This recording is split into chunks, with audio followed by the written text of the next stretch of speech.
Jamie Gold is one of the most famous WSOP main event winners of all time, noted for his table antics and non-stop chatting, which helped him win the title. In addition to his work for the poker community, Jamie Gold has had a number of business initiatives over the previous 30 years. More precisely, he has worked in the film industry as a producer, as a talent agency looking for young, ambitious actors, and on television for a variety of series. Jamie's most notable accomplishment as a professional poker player occurred in 2006 when he won the main event and cemented his position in poker history. From 2005, when he played his first live tournament, to 2019, Jamie earned more than $12.6 million, the great majority of which came from his big win. Jamie Gold was born on August 25, 1968 in Kansas City, Missouri. He was born as Jamie M. Usher. After his mother remarried, he changed his name to Jamie M. Gold per court order. When he was quite young, he moved to Manhattan with his mother. This is when his mother met and married Dr. Robert Gold. Following the marriage ceremony, the entire family relocated to New Jersey, where Jamie spent his childhood. In 1987, he graduated from Paramus High School in Bergen County, New Jersey. 4 years later, he earned his bachelor's degree from the State University of New York. The winner of the 2006 World Series of Poker main event was born in Kansas City in 1968. When he was very young, he traveled with his mother to New York City, where she remarried, and the family decided to relocate to New Jersey. Jamie completed his high school education there before continuing on to the State University of New York. A fascinating fact is that Jamie's first business venture occurred when he was just 16 years old. Jamie accepted a position as an intern at J. Michael Bloom & Associates, a well-known talent agency. He was a pretty successful talent agent before the age of 21. Around his 21st birthday, he chose to follow a different path in the film industry. One of his most well-known clients at the time was Jimmy Fallon. He was introduced to the world of poker at a young age, given that his mother was a reasonably accomplished poker player, as did his father, who found success at gin rummy. Returning to his entertainment business activities, Jamie was able to establish a solid reputation and clients before graduating from college. When he turned 21, he was one of the youngest agents of his kind in America. Shortly after leaving J. Michael Bloom & Associates, he started his own company, JMG Management. Fast forward to 2014, when Jamie was a key figure in the establishment of Island Breeze Casino. This ship-turned-gambling establishment was situated in Palm Beach. However, the casino ceased operations barely 2 years after the beginning due to financial and technical difficulties. Jamie's love of poker runs in his family, as both his grandfather and mother were professional card players at various points in their lives. His grandfather was a successful gin rummy player who also played some poker. Thus, Jamie most likely learned the game from one of the two. Jamie's poker career began in the early 2000s when he collaborated with Chris Moneymaker and Johnny Chan on a television show called Grudge Matches. Jamie entered the 2003 $10,000 main event with a stake, which meant he had to share any winnings with his backer. Of all, no one expected Gold to be the last man standing among the thousands of competitors that entered the event, an accomplishment worth $12 million at the time.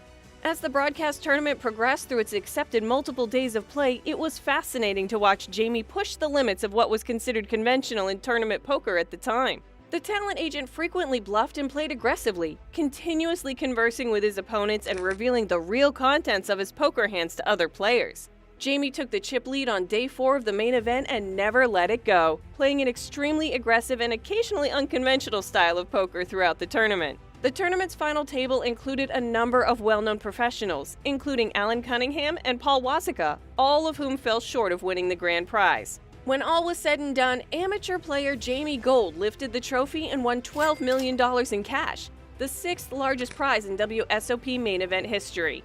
Jamie took down the main event holding Q9 against Paul Wasika's pocket tens. The queen on the flop was enough to win the hand and establish Gold as the new world champion. In his post-tournament interview, Jamie attributed his achievement to Johnny Chan, who taught him how to play the game and compete at the greatest level. The experienced WSOP winner was familiar with this playing ground. Following the WSOP 2006, many criticized Jamie's playing style and the fact that he would discuss his actual hand with his opponents. But this form of speech play appeared to succeed. Some of Gold's actions at the main event in 2006 were deemed immoral at the time. Later on, the WSOP declared some of them illegal. Jamie wasn't penalized for his shenanigans during the event.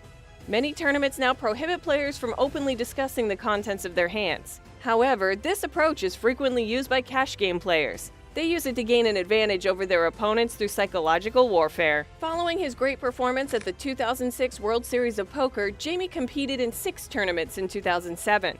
This included multiple Poker After Dark shows in which he had virtually little success. Jamie cashed a couple of events at the 2007 WSOP, but didn't make any final tables until finishing 35th in the WSOPE main event held in London in September of that year. Since then, Gold has had few successes. He won multiple WSOP events throughout the years and had strong performances in smaller buy-in events at less popular venues. In 2016, he came near to winning another major title, finishing second in the $1,675 WSOPC main event at the Bike, earning $139,820. However, the WSOPC ring wasn't in the cards for the former WSOP champion. His most recent recorded cashes date back to 2019, when he appeared on a few episodes of Poker After Dark. He hasn't been seen playing live poker since the end of the COVID pandemic. Wishing my friends and everyone attending this year's @WSOP the best and safest experience possible. I wish I was there, but had to make the tough choice for myself and my family to wait one more season before traveling and playing. We'll miss it and cheer on my friends from afar. Jamie Gold @RealJamieGold, September 30th, 2021. It's also worth noting that Jamie Gold was frequently spotted playing in cash games at various stakes, with his most memorable appearances occurring on the High Stakes Poker Show. On the show, he faced up against Phil Ivey and Doyle Brunson, as well as billionaire Guy Laliberté. It's quite tough to discuss Jamie Gold's net worth given everything that's happened in the media over the past year. Prior to 2006, Jamie was most likely earning a good living as a talent agent. However, it's probable that he was a millionaire at this time. He won the 2006 main event for $12 million, however, he entered the tournament with a stake. According to some media sources, Gold didn't pay up, and the money in question was also the subject of a court case. Regardless of how much of his WSOP earnings he was allowed to keep, Gold was later observed gambling for large stakes and playing against some of the finest poker players in the world on a regular basis. Jamie was frequently seen playing lesser stakes at numerous California venues in recent years, implying that the cash had run out. Gold has recently participated in a variety of sports betting and DFS projects, which may have resulted in some success and a more flexible source of income. All things considered, Jamie Gold's net worth is $2 million at the present time, though this figure could change significantly depending on his performance at the tables and other gambling endeavors. Jamie Gold currently lives in California. He sits on the SimWinSports.io board of directors and, according to his Twitter profile, looks to be significantly invested in sports betting. He also undertakes charity work as he did in his early poker career by collaborating with various poker-related companies that host various types of charitable events. Jamie Gold, an avid sports bettor, is also well known in the world of daily fantasy sports. We can only hope DFS treats him better than poker did after 2006.